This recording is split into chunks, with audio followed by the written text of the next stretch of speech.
Welcome to Washington Today on C-SPAN Radio for Wednesday, November 29th, 2023.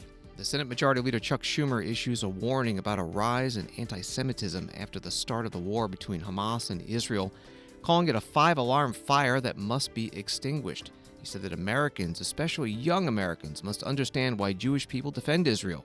He said it's not because we wish any harm on Palestinians, but because we fear a world where Israel is forced to tolerate the existence of groups like Hamas that want to wipe out all Jewish people from the planet. This comes as more hostages are set free from Gaza on this sixth day of an agreed-upon pause in fighting, as talks continue about whether the truce will be extended. And families of hostages testify before a U.S. House subcommittee in Washington, D.C., describing their ordeal. Also today on Capitol Hill, Republicans seeking changes to asylum laws as part of a border security package that would be added to a bill funding Ukraine. But many Democrats say they will not support that. We'll talk about it with Eugene Scott, senior congressional reporter for Axios. Republican House Speaker Mike Johnson says he won't push for House Republicans to vote to expel fellow Republican Congressman George Santos this week. Instead, he says we're going to allow people to vote their conscience. Congressman Santos is facing federal financial fraud charges. He has pleaded not guilty. President Joe Biden visits the world's largest wind turbine tower company in Pueblo, Colorado. The CFPB director, Rohit Chopra, testifies before the House Financial Services Committee. And the question about who owns the Elgin Marbles, the ancient sculptures taken by Great Britain from Greece hundreds of years ago, is the subject of Prime Minister's questions in the House of Commons. The story from Reuters: the rise in anti-Semitism since the start of the Israel-Hamas war has reached a crisis point in the United States. Senate Majority Leader Chuck Schumer warned on Wednesday, saying it threatens the safety of Jews worldwide and the future of Israel. He stressed that he was not embracing the Israeli government's policies nor ignoring the plight of Palestinians. Schumer made his remarks as the Senate was set to consider legislation next week providing aid for Israel and Ukraine, which are both fighting wars. Demonstrations have erupted in the U.S. and abroad against the Israeli bombing campaign in Gaza prompted by the October 7th attack on southern Israel by Hamas. That from Reuters. Senator Schumer spoke on the Senate floor. It was covered live, gavel to gavel as always, by C-SPAN. While many protesters, no doubt, view their actions as a compassionate expression of solidarity with the Palestinian people, for many Jewish Americans, we feel in too many instances, some of the most extreme rhetoric gives license to darker ideas that have always lurked below the surface of every question involving the Jewish people. Anti-Semites have always trafficked in coded language, and action to define Jewish people as unworthy of the rights and privileges afforded to other groups. I believe there are plenty of people who chant from the river to the sea, Palestine will be free, not because they hate Jewish people, but because they support a better future for Palestinians. But there is no question that Hamas and other terrorist organizations have used this slogan to represent their intention to eliminate Jewish people, not only from Israel, but from every corner of the earth. Given the history of oppression, expulsion, and state violence that is practically embedded in Jewish DNA, can you blame the Jewish people for hearing a violently anti-Semitic message, loud and clear, anytime we hear that chant? We shouldn't accept this sort of language from anybody, any more than we accept other racist dog whistles, like invoking welfare queens to criticize safety net programs, or calling COVID-19 the Chinese virus. And that goes for extreme right-wing Jewish settlers who also use deplorable language and who don't believe there should be any Palestinians between the river and the sea. Anti-Semites are taking advantage of the pro-Palestinian movement to espouse hatred and bigotry towards Jewish people. But rather than call out this dangerous behavior for what it is, we see so many of our friends and fellow citizens, particularly young people who yearn for justice, unknowingly aiding and abetting their cause. And worse, many of our friends and allies whose support we need now more than ever during this moment of intense Jewish pain have brushed aside these concerns. Suddenly, they don't want to hear about anti-Semitism or the ultimate goal of Hamas. When I've asked some of the marchers what they would do about Hamas, they don't have an answer. Many don't seem to care. And so Jewish Americans are left alone, at least in our eyes, to ponder what this all means and where it could lead. Can you understand why the Jewish people feel isolated when we hear some praise Hamas and chant its vicious slogan? Can you blame us for feeling vulnerable only 80 years after Hitler wiped out half the Jewish population across the world, while so many countries turned their back? Can you appreciate the deep fear we have about what Hamas might do if left to their own devices? Because the long arc of Jewish history teaches us a lesson that is hard to forget. Ultimately, we are alone. Senate Majority Leader Chuck Schumer, Democrat from New York, on the Senate floor, the highest-ranking Jewish elected official in the United States currently, and as he pointed out, in U.S. history. This was part of a 40-minute speech on the dangers of anti-Semitism. You can find the full video at cspan.org. He also gave examples of boycotts and vandalism against Jewish-owned businesses that he said have nothing to do with Israel, and Jewish students being harassed and assaulted on college campuses. And he said he invited a Jewish high school teacher from New York City to watch his speech from the Senate gallery, describing how she was forced to hide in a locked office from student protesters who were demanding she be fired because she attended a rally supporting Israel. Senator Schumer said the incident was anti-Semitism, pure and simple. After Senator Schumer's speech, the Senate Minority Leader Mitch McConnell, Republican from Kentucky, also spoke. I had an opportunity to watch the Majority Leader's speech this morning. It was extraordinary. I want to compliment him for providing a history lesson for Americans about the history of the Jewish people and putting it in context with the conflict that's underway. So I want to thank him and associate myself with his remarks. I share his disgust at the alarming rise of anti-Semitism in America and around the world in the wake of the October 7th attacks. So again, I stand with him in condemning this hatred, and I stand with our ally Israel as it defends, literally, its right to exist. The Senate Republican leader Mitch McConnell on the Senate floor. Story from the Washington Post: pressure is building for Israel and Hamas to extend the current pause in fighting to allow more aid to enter Gaza and more hostages to be released. The pause is set to expire Thursday, but Israel expects a further extension of another 2 or 3 days, an Israeli official told the Washington Post on the condition of anonymity to discuss sensitive negotiations. The Biden administration wants Israel to extend the pause, Secretary of State Antony Blinken said Wednesday ahead of a trip to Israel and the West Bank. Well, Secretary Blinken was asked about a possible extension of the pause at a news conference at NATO headquarters in Brussels, where he was attending a foreign ministers' meeting. With regard to the pause, look, we'd like to see the pause extended because what it has enabled, first and foremost, is hostages being released, coming home, being reunited with their families. It's also enabled us to surge humanitarian assistance into the people of Gaza who so desperately need it. So its continuation, by definition, means that more hostages would be coming home, more assistance would be getting in. So clearly, that's something we want, and I believe it's also something that Israel wants. They're also intensely focused on bringing their people home. So we're working on that. As you know, we're working on that every single day, and I expect to take that up tomorrow when I'm in Israel meeting with the government. And again, we have other colleagues in the government who are intensely working on that. Secretary of State Antony Blinken at a news conference in Brussels, Belgium at NATO headquarters before he headed off to the Middle East. CNN reporting that Qatar said that 30 Palestinians, 16 minors, and 14 women are being released Wednesday in exchange for the release of 10 hostages in Gaza. According to a spokesperson of Qatar's Ministry of Foreign Affairs, the 10 Israeli citizens who were released include 5 dual citizens, a Dutch dual citizen, 3 German dual citizens, and 1 American dual citizen. In addition, 2 Russian citizens and 4 Thai citizens were released outside the framework of the agreement, and were handed over to the International Red Cross. An IDF spokesperson saying that Israel believes 159 hostages are currently still held in Gaza.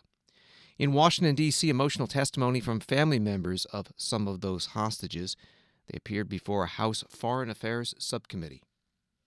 We are Ronan and Orna Nutra, New York residents and parents of Omer, who was abducted by Hamas on Saturday, October 7th, and has been held hostage 54 days today.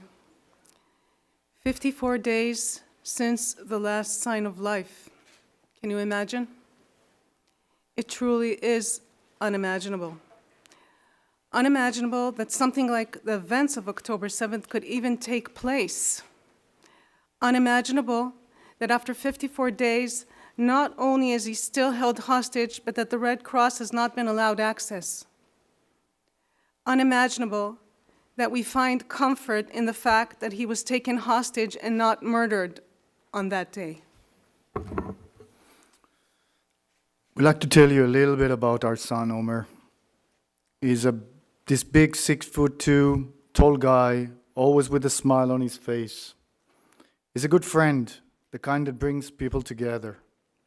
In some ways, Omer grew up like any other kid on Long Island, crazy about sports, any sport, but especially basketball. Captain of his high school sports teams, regional president of his youth group, a true young leader. He's a dual citizen of both United States and Israel, and we raised him with a deep connection to both of his homelands. After graduating school, although accepted to college, he decided to take a gap year in Israel on a program together with his Israeli peer group. The closer he grew to his new Israeli friends, the more he reflected on his own identity. As a descendant of Holocaust survivors on both sides, both me and my wife, he understood the importance of strong Israel. So he made a decision to volunteer and join his new friends and serve in the IDF to protect the Jewish land. He was drafted as a lone soldier in the Armed Corps, and in his most recent position, he was stationed just on the post on the border with Gaza, as a tank commander and as an officer. We last spoke with Omer on Friday night, October 6th. In our last conversation, he indicated that he was looking forward to a quiet and peaceful weekend after a really stressful month protecting the border. We all know what happened only a few hours later. He was protecting people when he was taken by Hamas. And since this day, our lives have completely turned upside down. We spend every waking hour fighting in his name, speaking on his behalf, in front of communities, with the government, with you, on the media. We're deeply grateful for the support that we've received from the US government, from President Biden, who's committed since day one to bringing the hostages home. There has been some progress this week, but Omer is still not with us.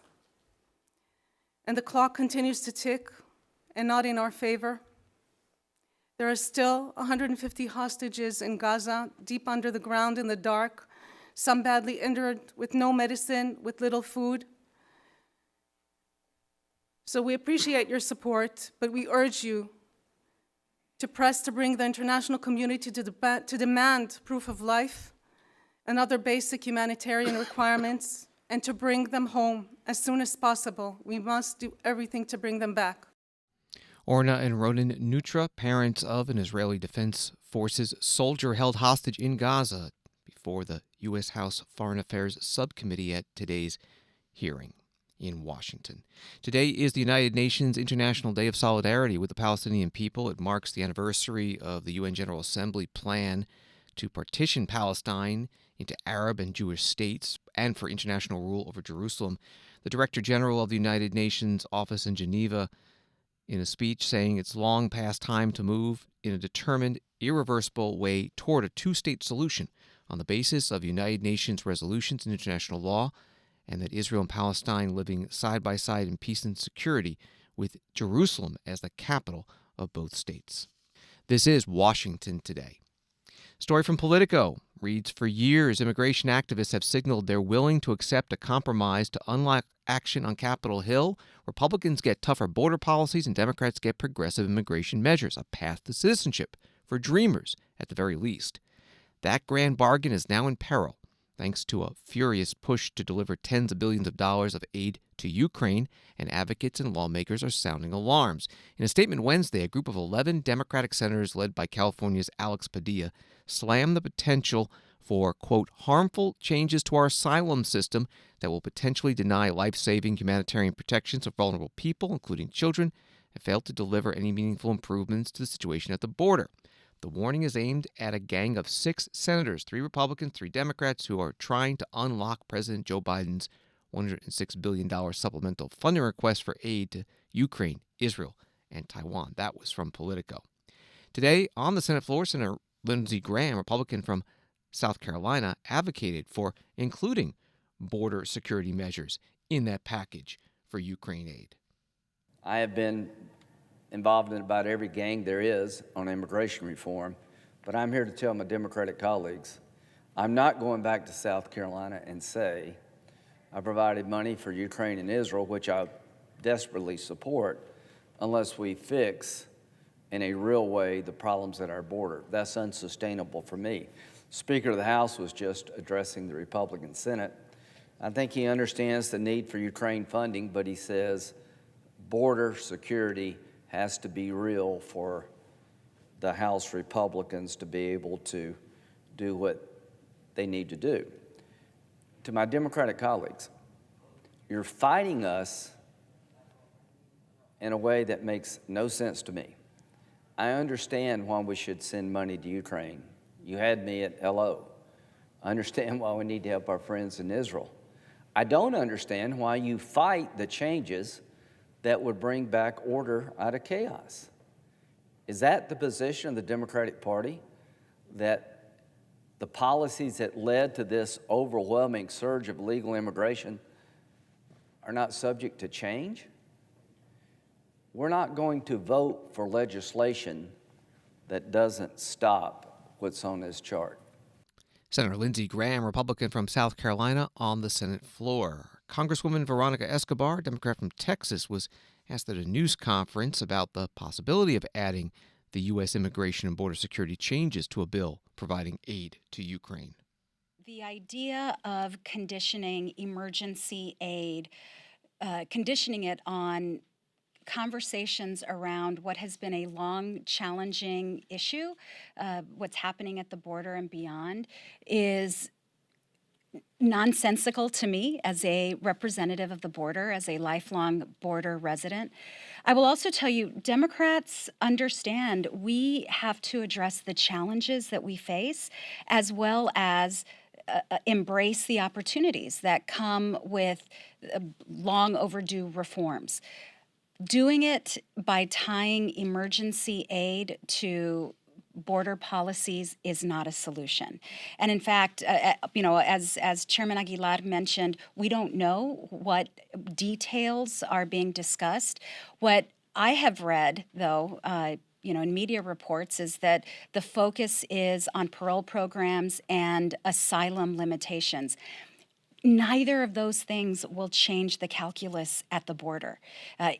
So if we really want to address what's happening not just at the border but beyond, and if Republicans want to work with us on solutions, we have a whole host of ideas, a whole host of solutions. We want to address this.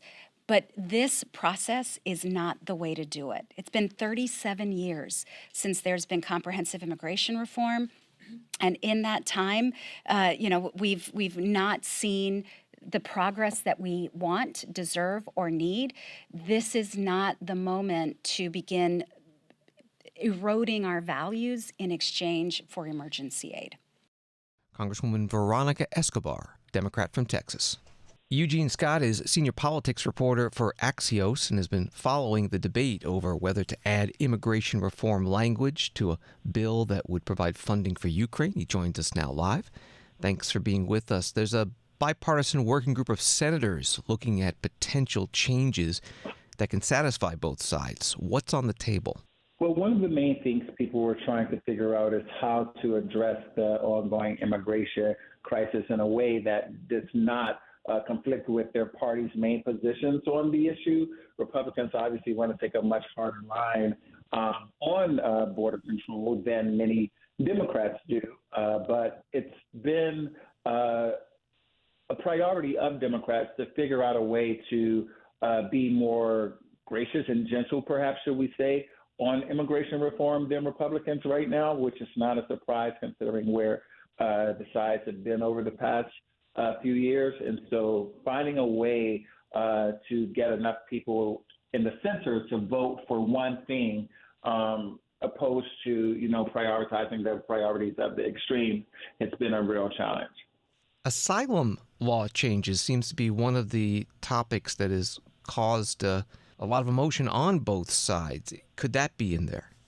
No, absolutely. I mean, there has been some debate from, or should I say pushback from some of the more conservative members of Congress that asylum is being granted too liberally, and that perhaps there needs to be greater restrictions on who gets to come to the U.S. and for why. Some of the far more, liberal members of the Democratic Party aren't that into or interested, should I say, in putting in new restrictions in place on asylum, given human rights issues and concerns from so many of the countries, in so many of the countries that many of these individuals are coming from. But I definitely expect this to be a topic of debate. That working group includes Democrats Michael Bennet of Colorado and Chris Murphy of Connecticut, and Republicans James Lankford of Oklahoma, Tom Tillis of North Carolina, and independent, former Democrat, Kyrsten Sinema of Arizona. What does that tell you that these are the senators working on it? Well, I mean, I think we know that none of these individuals are, among the most extreme, and most of them come from states, or should I say a number of them, like Tom Tillis and Kyrsten Sinema, come from states that are more purple than, red or blue, and are forced to therefore listen to concerns of constituents in both parties when they're proposing ideas that they believe will be the best solution. And so I think that's important to remember, because I think the odds of a compromise, the spirit of compromise, is greater when you're talking about these individuals being at the table. We're talking with Eugene Scott from Axios. What has been the White House position? The president proposed what he called immigration and border security measures, but it wasn't what the House Republicans and Senate Republicans wanted. Well, that's not that surprising, considering how critical the GOP has been towards the Biden White House, accusing him of not being as strict or conservative, obviously, on his immigration policy, and using that in part to make the case that he should not be reelected. And so it's not that shocking that we aren't seeing the White House and Republicans on the same page regarding this matter. And what about the timing of this? When might it at least the first votes come up?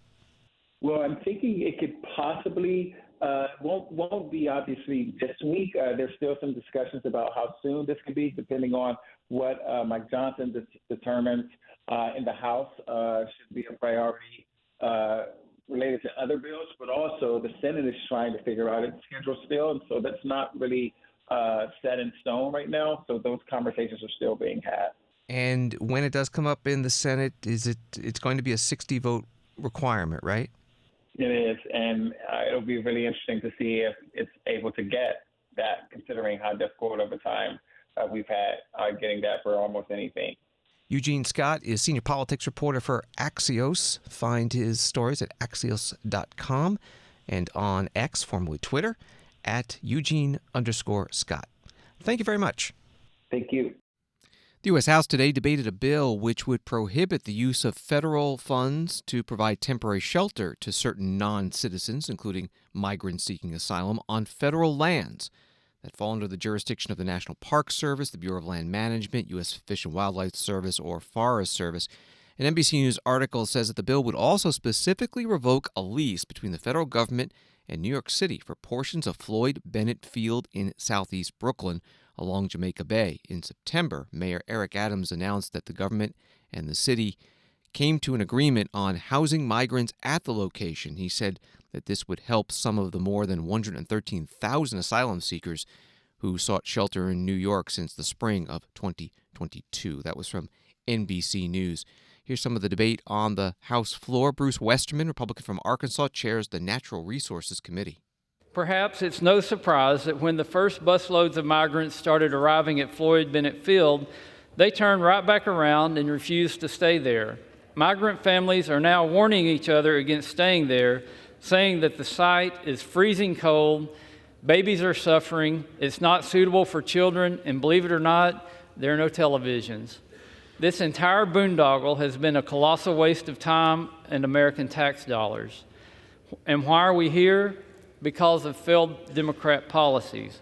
President Biden has failed to secure our border, leading to a record number of migrant apprehensions last month. Liberal New York Democrats have turned New York into a sanctuary city whose right to shelter laws will cost an estimated $12 billion over the next 3 years just to house undocumented immigrants. The mission of the National Park Service is to conserve the natural and cultural resources for the enjoyment of future generations, not bail out the failed border policies of the Biden administration. The use of emergency declarations at Floyd Bennett Field is a result of a man-made problem that President Biden is responsible for. The border crisis is everywhere in America. It's everywhere now, and it's what's happening at Floyd Bennett Field, and that is something that highlights the failures at the southern border. Congressman Bruce Westerman, Republican from Arkansas, chair of the Natural Resources Committee on the House floor. Congressman Raul Grijalva, Democrat from Arizona, ranking member on the committee, opposed this bill. You know, I'm disappointed that today we once again are discussing the continued Republican insistence that immigration is a federal land emergency.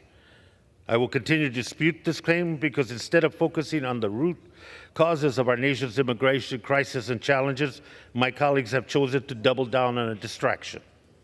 I oppose this bill because it's a political stunt that will invite even more hateful anti-immigration rhetoric from the extreme MAGA wing of the Republican Party. The case of Floyd Bennett Field does not represent a threat to our public lands. Rather, it encapsulates the humanitarian crisis that we are facing, caused by failed immigration policies from the past administration and from the failure of Congress to take any action to reform a broken immigration system. The crisis can be solved, but only with real, comprehensive immigration reform.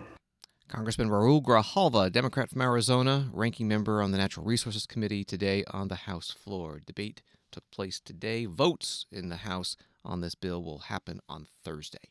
Washington Today continues in a moment. People often think C-SPAN is funded by the federal government. In fact, we're a nonprofit organization that receives no government funding.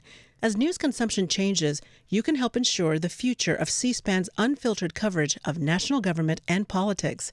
We hope you'll consider making a tax-deductible contribution that will support our daily editorial operations.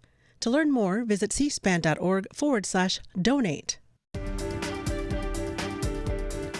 Welcome back to Washington Today, available as a podcast wherever you find your podcasts and on the C-SPAN Now mobile app. House Speaker Mike Johnson, Republican from Louisiana, says he is not going to suggest to other House Republicans how they should vote on a resolution to expel Congressman George Santos, Republican from New York. Two privileged resolutions were introduced yesterday to expel Congressman Santos, one by a Democrat, one by a Republican, and a vote on one of them expected Thursday or Friday. Congressman Santos has been indicted on 23 federal counts of fraud, including misusing campaign donations for personal expenses, and a House Ethics Committee investigation found that he likely violated both laws and House rules and ethical guidelines. Speaker Johnson answered a question today at a news conference. There's also going to be a vote on the House floor tomorrow to expel one of your members, George Santos. You have not said if you support this. Do you support expelling George Santos? I'll say this. We had a Republican conference meeting in the last hour.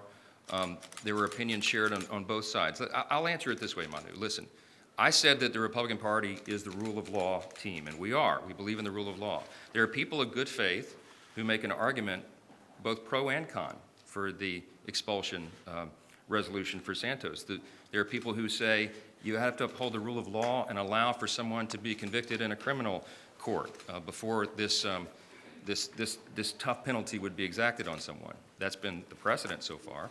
There are others who say, well, upholding the rule of law requires us to take this step now because some of the things that he's alleged to have done, the House Ethics Committee having done their job, are infractions against the House itself. And so what we've said as the leadership team is we're going to allow people to vote their conscience. I think it's the only appropriate thing we can do. We've not whipped the vote, and we wouldn't. I trust that people will make that decision thoughtfully and in good faith. I personally have real reservations about doing this. I'm concerned about a precedent that may be set for that. So everybody's working through that, and we'll see how they vote tomorrow. House Speaker Mike Johnson at a news conference today. Congressman George Santos said on the House floor Tuesday night that he will not resign, and he pointed out that in none of the 5 previous times in U.S. history when the House expelled a member did it do so before the person was convicted of a crime. Congressman Santos has pleaded not guilty to the federal charges. Are we to now assume that one is no longer innocent until proven guilty, and they are in fact guilty until proven innocent? Or are we now to simply assume that because somebody doesn't like you, they get to throw you out of your job? Or better more, does the Constitution bear no consequence, where a duly elected member of the House of Representatives is elected by the general public, but then a couple of politicians decide that they don't like that person?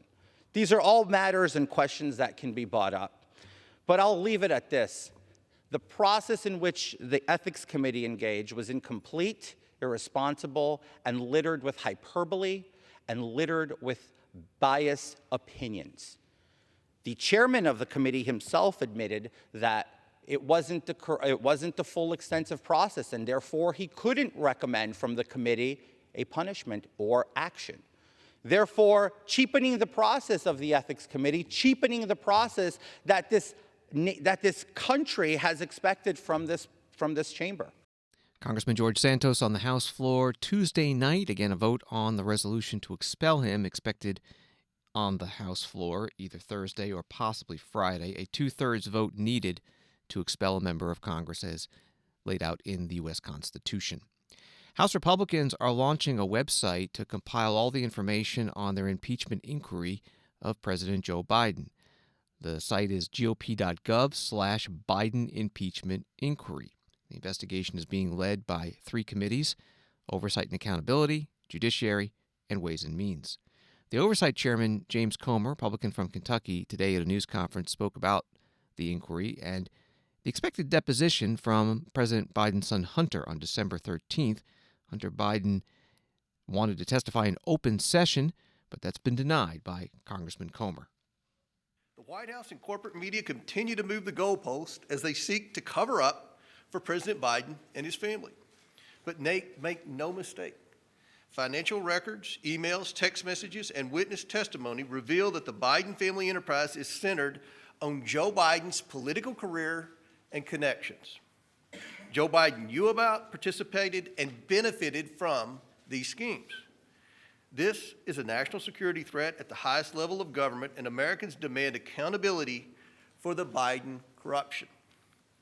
Over the next 2 months, our committees will interview members of the Biden family and their associates about this record of evidence. We expect full compliance with our lawfully issued subpoenas.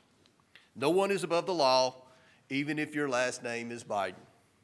Our committee will first interview and depose witnesses. We then, of course, would welcome Hunter Biden to testify at a public hearing at a future date. Democrats should have no concern with first deposing and interviewing key witnesses. This is how they conducted their impeachment inquiry of former President Trump and the January 6th committee. President Biden's pattern of lies, corruption, and obstruction demand action from Congress. We will continue to follow the facts and hold President Biden accountable to the American people. Congressman James Comer, chair of the Oversight and Accountability Committee, at a news conference. Also there, the chairs of the 2 other committees that are in this impeachment inquiry. and that would be Judiciary and Ways and Means. The Oversight Committee ranking Democrat Jamie Raskin of Maryland put out a statement about this decision not to allow Hunter Biden to testify in open session first. Instead, there would be a closed-door deposition. It reads, "Let me get this straight. After wailing and moaning for 10 months about Hunter Biden and alluding to some vast unproven family conspiracy after sending Hunter Biden a subpoena to appear and testify, Chairman Comer and the Oversight Republicans now reject his offer to appear before the full committee and the eyes of the world and to answer any question that they pose." President Biden is talking today about clean energy at the CS Wind Factory in Pueblo, Colorado. It's the world's largest wind turbine tower manufacturing plant. The Grand Junction Daily Sentinel newspaper in Colorado explains that CS Wind recently invested $200 million in the Pueblo plant to expand its capacity, saying the Inflation Reduction Act was the catalyst for the spending. The South Korea-based company plans to hire 850 more workers at the plant by 2026. Here's President Biden. When I took office, I vowed I'd be president for all Americans, whether you live in a blue state or a red state, whether you live in rural or urban areas. And we're delivering on that promise. But folks, we haven't gotten a whole lot of help from some members of Congress. On the other side of the aisle, in the United States Congress. The historic investments we're celebrating today is in Congressman Boebert's district. She's one of the leaders of this extreme mega movement. She, along with every single Republican colleague, voted against the law that made these investments in jobs possible. And that's not hyperbole, that's a fact. And then she voted to repeal key parts of this law. And she called this law a massive failure. You all know you're part of a massive failure? Tell that to the 850 Coloradans who get new jobs in Pueblo and CS Wind thanks to this law. Tell that to the local economy that's going to benefit from these investments. Tell that to anyone who wants to listen. Tell with thanks to Congressman, I think what she calls a massive failure, a solar power company that's investing $400 million here in Colorado, creating for 56,000 homes, create 250 good-paying jobs. Lightsource BP is building a new solar farm just down the road from here to power an additional 53,000 homes. Across Colorado, Xcel Energy is investing $1.7 billion to improve the state's electric grid. And folks, none of that sounds like a massive failure to me. How about you? I mean, it's crazy. This is an incredible opportunity. I've gone around the plant today to those I got to talk to. You're changing America. You're changing America. It all sounds like a massive failure in thinking by the Congresswoman and her colleagues. President Biden in Pueblo, Colorado today. Congresswoman Lauren Boebert, Republican from Colorado, tweeting, Joe Biden is taking a break from his lavish vacation to come to Pueblo to talk about what he calls clean energy. He should be coming here to apologize for his all-out war on fossil fuels and his Green New Deal agenda, which have cost the great people of Colorado's 3rd District dearly. She went on, I have legislation that will create 1,000 new jobs in Pueblo. If Biden truly wanted to help out the community rather than come and pander, he'd work with me and get it signed into law. On Wall Street today, the Dow up 13, NASDAQ down 23, S&P down 4. The head of the Consumer Financial Protection Bureau, Rohit Chopra, testified before the House Financial Services Committee for about 4 hours. One issue that came up repeatedly was a new rule under Section 1071 of the Dodd-Frank law that requires lenders to report race, ethnicity, and gender of small business loan recipients. The House plans to vote on a resolution this week to try to reverse that rule. The Senate's already passed that resolution. President Biden says if he gets the bill, he would veto it. Here's Congressman Zach Nunn, Republican from Iowa, questioning Director Chopra about this new rule and, in general, data collected by the CFPB. I want to turn now to Section 1071. I know it's been part of an ongoing conversation today, and you are statutorily obligated under Dodd-Frank to collect a number of data points. In fact, as I understand it, it is now swollen to 81. In fact, you've exceeded your mandate by about 25 points. Sorry, just to be clear, that's not accurate. Okay, please describe to me where I'm There incorrect. are 81 data fields. So I'm just going to give an example, which is not in the rule, but it helps. I think that we can equivocate over how you want to call it. There are 81 different items that members who want to review this would have to fill out. Is that correct? So again, I'm trying to explain that. There are not 81 different items. We create a template for how people can report. So if you have a first name, a middle name, a last name, and a suffix, in order for the data to be cleanly understood, that might count as 5. So again, So a total of 81 different fields that need to be filled out. I'm going to follow up on this because, again, you went above and beyond the requirement here by 25 additional requests here. I want to understand how this information is going to be used. Let's be very clear here. Is this information going to be publicly available? So there's not going to be personally identifiable information. Will any of the information be publicly available? If you'll let me finish, we're going to go through a process pursuant, just like exists in mortgage data, to figure out what type of summary. Are you going to provide this information publicly, or is it going to stay internal to the CFPB? As I just shared, just like the Home Mortgage Disclosure Act data, there will be certain analyses and data that will be made public. That is years away. I believe it's the intent of the CFPB right now to potentially publicly shame a number of organizations, including my bank in Union State Bank in East Peru, Iowa. It's got 15 employees, population of 200 citizens, and they have a very different profile than what may be in a place like Pittsburgh. But East Peru, for them, if they don't meet the standards that you've laid out here in your diversity and inclusion, there's a real chance here that they could be publicly shamed. No, that's not true. But the data will be used for Community Reinvestment Act. That is already, we're not going to be duplicative data, but I'm out of time, but I'm happy to take that question. Rohit Chopra, Director of the Consumer Financial Protection Bureau, questioned by Congressman Zach Nunn, Republican from Iowa, at today's House Financial Services Committee hearing.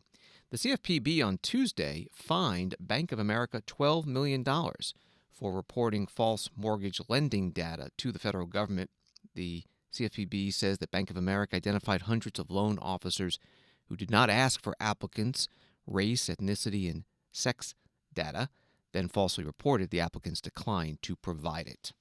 A dispute between Great Britain and Greece over ownership of ancient artwork came up during Prime Minister's question time in the House of Commons in London today. Associated Press explains that Athens has long demanded the return of sculptures that were removed from Greece by British diplomat Lord Elgin in the early 19th century. Part of the friezes that adorn the 2,500-year-old Parthenon temple on the Acropolis, the Elgin Marbles, as they're known in Britain, have been displayed at the British Museum in London for more than 2 centuries. The remainder of the friezes are in a purpose-built museum in Athens. The British Museum is banned by law from giving the sculptures back to Greece, but its leaders have held talks with Greek officials about a compromise, such as a long-term loan. The Prime Minister Rishi Sunak took a question from the Labour leader Keir Starmer about why he canceled a meeting this week. Never mind the British Museum, it's the Prime Minister who's obviously lost his marbles.